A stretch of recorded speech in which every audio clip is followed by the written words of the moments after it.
एक नगर में एक जुलाहा रहता था। वह स्वभाव से अत्यंत शांत, नम्र तथा वफादार था। उसे क्रोध तो कभी आता ही नहीं था। एक बार कुछ लड्डुशकों को शरारत सूझी।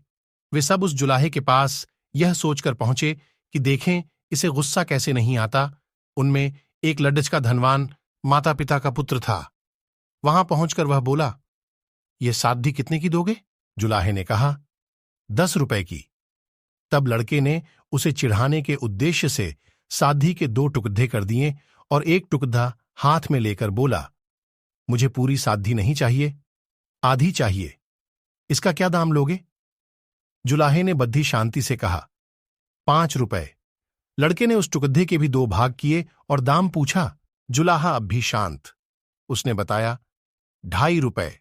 लड्डिका इसी प्रकार साध्वी के टुकड़े करता गया। अंत में बोला, अब मुझे यह साध्वी नहीं चाहिए, ये टुकड़े मेरे किस काम के? जुलाहे ने शांत भाव से कहा, बेटे, अब यह टुकड़े तुम्हारे ही क्या, किसी के भी काम के नहीं रहे। अब लड़के को शर्म आई और कहने लगा, मैंने आपका नुकसान किया है, अंततः मैं आपकी साध्वी का दाम दे देता हूं।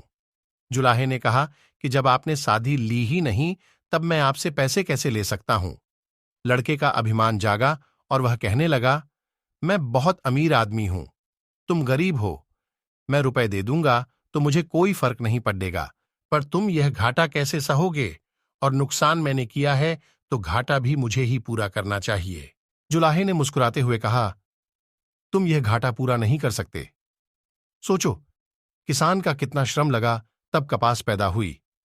फिर मेरी स्त्री ने अपनी मेहनत से उस कपास को बुना और सूत काता। फिर मैंने उसे रंगा और बुना। इतनी मेहनत तभी सफल हो जब इसे कोई पहनता, इससे लाभ उठाता, इसका उपयोग करता। पर तुमने उसके टुकड़े टुकड़े कर डाले। रुपए से यह घाटा कैसे पूरा होगा?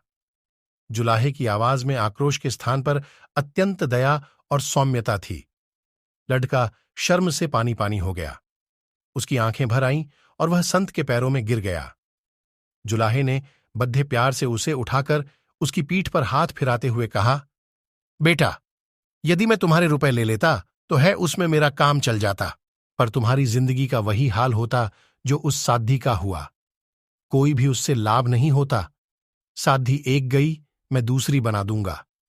पर तुम्हारी जिंदगी एक बार अहंकार में नष्ट हो गई तो दूसरी कहां से लाओगे तुम? तुम्हारा पश्चाताप ही मेरे लिए बहुत कीमती है। सीख। संत की ऊंची सोच समझ ने लड़के का जीवन बदल दिया।